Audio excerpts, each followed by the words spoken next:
एक समय की बात है। बृहस्पति जी ने ब्रह्मा जी से पूछा, हे ब्राह्मण श्रेष्ठ, चैत्र और आश्विन मास के शुक्ल पक्ष में नवरात्र का व्रत और उत्सव क्यों किया जाता है? इसका क्या फल है? इसे किस प्रकार करना उचित है? पहले किसने इस व्रत को किया? इस पर ब्रह्मा जी बोले, हे बृहस्पति, तुमने प्राणियों के हित के लिए बहुत अच्छा प्रश्न किया है। जो लोग दुर्गा, महादेव, सूर्य और नारायण का ध्यान करते हैं वे धन्य हैं। यह नवरात्र व्रत सभी कामनाओं को पूर्ण करने वाला है। इसके करने से पुत्र की कामना रखने वाले को पुत्र, धन की चाह रखने वाले को धन, विद्या की इच्छा रखने वाले को विद्या और सुख की चाह रखने वाले को सुख मिलता है।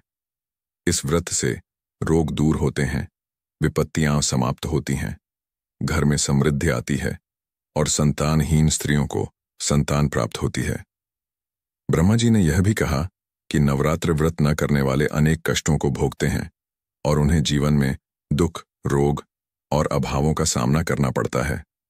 अगर कोई व्यक्ति पूरे दिन का उपवास न कर सके तो उसे एक समय भोजन करना चाहिए और कथा सुननी चाहिए। बृहस्पति जी ने इस व्रत की महिमा को और विस्तार से जानने की इच्छा व्यक्त की। तब ब्रह्मा जी ने उन्हें एक प्राचीन कथा सुनाई। एक बार मनोहर नगर में पीठत नाम का एक ब्राह्मण रहता था जो भगवती दुर्गा का भक्त था।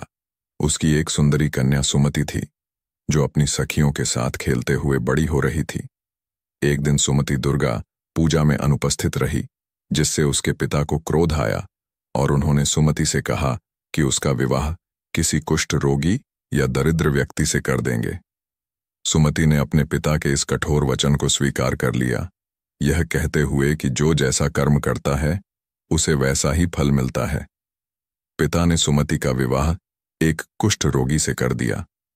विवाह के बाद सुमति अपने पति के साथ वन में चली गई। वहां देवी भगवती ने सुमति पर प्रसन्न होकर उसे वरदान मांगने का अवसर दिया। देवी भगवती ने सुमति को उसके पिछले जन्म की कथा सुनाई। सुमति पिछले जन्म में एक निषाद की पतिव्रता पत्नी थी। एक बार उसे और उसके पति को चोरी के कारण जेल में डाल दिया गया था और वहां 9 दिनों तक भूखे प्यासे रहकर अनजाने में नवरात्र व्रत पूरा किया था। उस व्रत के प्रभाव से देवी सुमति पर प्रसन्न हुई थीं और उसे वरदान दिया था। सुमति ने देवी से अपने पति का कुष्ठ रोग दूर करने की प्रार्थना की। देवी ने कहा कि उसके नवरात्र व्रत के एक दिन के पुण्य से उसका पति रोग मुक्त हो जाएगा।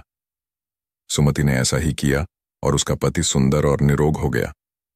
सुमति ने देवी से नवरात्र व्रत की विधि और उसके फल के बारे में जानने की प्रार्थना की। देवी ने उसे बताया कि नवरात्र व्रत आश्विन मास के शुक्ल पक्ष की प्रतिपदा से लेकर 9 दिनों तक करना चाहिए। यदि पूरा दिन व्रत न कर सकें तो एक समय भोजन करें। देवी की मूर्तियों की स्थापना कर उनकी विधिपूर्वक पूजा करनी चाहिए। अर्घ्य देने के लिए विभिन्न फलों का प्रयोग करें, जैसे कि बिजौरा, जायफल और दाख। व्रत के 9वें दिन हवन करना चाहिए, जिसमें खांड, घी, गेहूं, शहद, जौ, तिल और नारियल का प्रयोग हो। इन 9 दिनों में किया गया दान करोड़ों गुना फल देता है और अश्वमेध यज्ञ का फल प्राप्त होता है। ब्रह्मा जी ने कहा कि इस प्रकार व्रत करने वाले व्यक्ति के सभी मनोरथ सिद्ध होते हैं। नवरात्र व्रत के इस महात्म्य को सुनकर बृहस्पति जी प्रसन्न हुए। उन्होंने देवी भगवती की महिमा का गुणगान किया और ब्रह्मा जी की कृपा के लिए आभार व्यक्त किया। यह कथा नवरात्र व्रत की महिमा और इसकी विधि का वर्णन करती है, जो मनुष्य के जीवन को सुख, समृद्धि और मोक्ष की ओर ले जाती है।